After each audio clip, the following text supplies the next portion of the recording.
So my background predominantly, I've been consulting for 12 years. I originally started out in business intelligence consulting.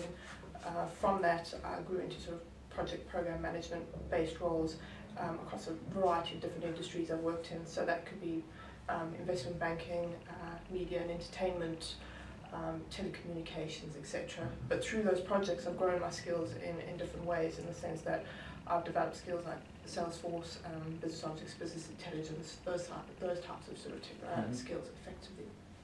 I think I sort of came to realise when I moved from sort of project to program management is, particularly right in the beginning, when you're starting out a project, you've got a very good understanding of how you're going to get to your end goal. For example, something like software upgrades, things like that. And you've got a set of key work packages that you're going to execute to actually get to your end point. With programs, it's very much a different story. You've got quite a high level of ambiguity right in the beginning of the program. You've got a set of projects, a portfolio of projects that you're going to manage to ultimately achieve some benefits for the organisation. And it's considerably, in terms of the breadth of people that you're working for, it's quite a high number of stakeholders, and the levels as well could be quite high. So you can be sort of reporting at sort of senior vice president level or director level for that matter. When you program that you're going to be leading, you've got to develop some level of compelling vision for that program and tie very closely your objectives to your vision, because right throughout your program, as you're delivering it, be that 1 year, 2, 3, 4, whatever years, you've got to be able to always go back and keep the momentum going through that vision and through the objective that you set for the organisation. So in order to sort of get a framework right in the beginning, you outline your vision for your program, you outline the objectives for the program, you think about all the projects that are going to be able to be tied to those objectives, and then you associate basically all those projects and resources based on those objectives too.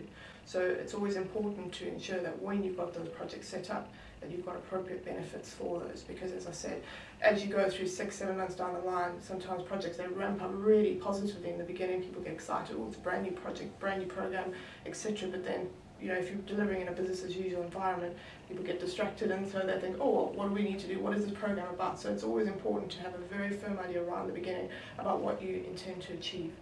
So as you're going through your program and you're executing your program, there'll be numerous projects that could conflict from a resource perspective, that could be interdependent in terms of sort of tying them together, etc.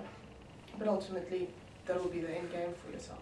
I think because I've sort of worked across different industries and different types of organisations, is that even though you might be working in the same type of industry, each of them can have very much sort of different style from a cultural perspective. And I think it's very important from a program perspective, especially as a program manager, when you step into an organisation, it's important obviously to go into delivery mode and really think about what you've got to achieve from the program, but really get to grips understanding the culture of the organisation and how they work. Because, for example, sometimes I've been in an investment bank, and how that works, for example, in a media company, and the way they get their work done is completely different. And so you've got to adjust your management styles based on the resources that you're working with, and also the culture of the organisation as well. If you apply sort of a standard approach, it might not be as effective as you'd want it to be. It's very difficult in the beginning for an organisation to kind of get their head around what the sort of end result's going to be. So you almost have to guide them through this process, and it's not a sort of an overnight process. It could be a couple of weeks. It's sort of, you do a lot of collaborative working with some of the senior stakeholders. The most important thing is that you've got to ensure you've got a business champion for the program and a technology champion, because they will ultimately provide the steer when you absolutely necessarily need to, where for example things might be becoming stuck and people aren't sure what needs to be done, etc. They can be there to sort of provide that necessary steer from a business perspective. So that's very, very key. Once you kind of got your business structure set up in the beginning, your program structure, who's going to be all your resources, you've got your vision, you've already had a predefined business case. Once you've got your resources, and that pretty much it's sort of take it as it comes from an analysis to design, you know, development, implementation, whatever. And it really depends on the organisation as well, how you want to run that program, because some of them are very structured in the sense that they have certain sort of gates that you've got to go through. They've got already predefined sort of processes. Some of them are very much, they don't have any processes in place, and then that's where you can help from a guidance perspective, from a program perspective, to put some structure in place that actually we need to get this done